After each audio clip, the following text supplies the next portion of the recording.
Ya, renungan kita kali ini adalah dengan berjudul memakai bahan yang ada. Seringkali ketika kita menghadapi pergumulan, kita seringkali berpikir bahwa solusi untuk persoalan kita itu ada di luar. Andai kata aku punya ini, andai kata aku ada ini, andai kata ada orang ini, tentu aku akan bisa menyelesaikan persoalan ini.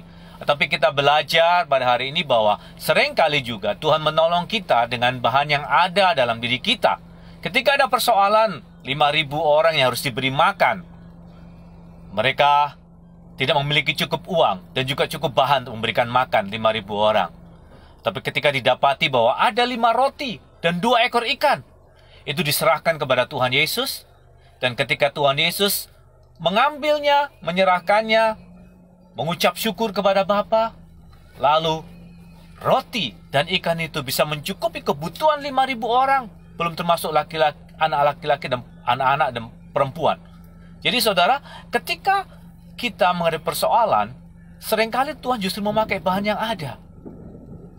Ketika Petrus tidak bisa menangkap ikan, Tuhan berkata, tebarkanlah jalanmu di tempat yang dalam. Ketika Musa diminta untuk membawa umat Israel keluar dari Mesir, mungkin berpikir bagaimana aku bisa melepaskan mereka. Tetapi Tuhan mengatakan, lihat apa yang ada di tanganmu, tongkat. Dengan itu kamu bisa membawa umatku keluar. Ketika orang Israel berhadapan dengan Goliat, Goliat menantang barisan Israel, dan tidak ada seorang pun yang berani maju. Pastilah orang akan berpikir, andai kata ada orang sebesar Goliat, setidaknya sebanding dengan dia, seahli dalam berperang seperti dia, tentu kita bisa menghadapinya. Atau andai kata kita memiliki seseorang yang lebih besar daripada Goliat, lebih ahli daripada Goliat, pasti kita akan menghadapi sebuah kemenangan. Andai, seringkali kita berpikir seperti itu. Andai aku punya uang sebanyak ini, tentu persoalanku selesai. Andai kata aku punya modal sebesar ini, tentu aku bisa berusaha. Tapi tidak melihat bahwa sebenarnya Tuhan bisa memakai apa yang ada pada diri kita, dengan penyertaan Tuhan, dengan ucapan syukur, dengan pengurapan daripada Tuhan. Dan akhirnya yang muncul ketika berhadapan dengan Goliat justru adalah seorang Daud, anak yang masih kemerah-merahan, bukan seorang pasukan berperang, yang menggembalakan kambing domba. Sampai saudaranya pun juga, aduh ini bukan solusi.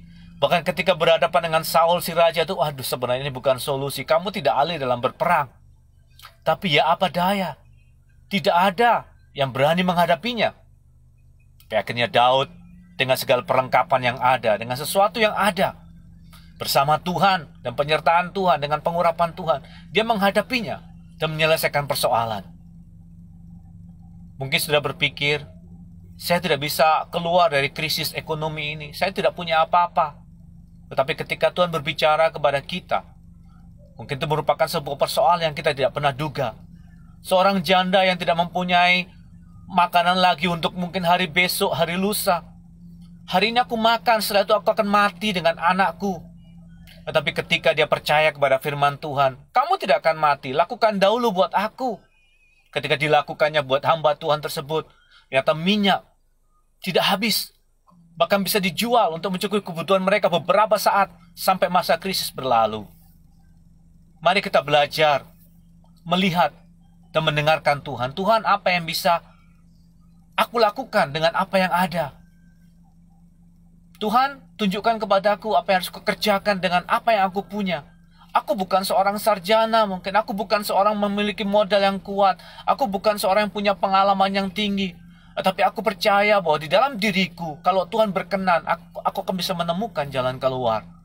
Saudara, kita harus belajar bahwa seringkali sumber pertolongan dan jalan keluar itu tidak jauh daripada kita. Bisa jadi memang dari luar, tapi kali ini kita belajar bahwa Tuhan bisa memakai dengan apa yang ada pada diri kita.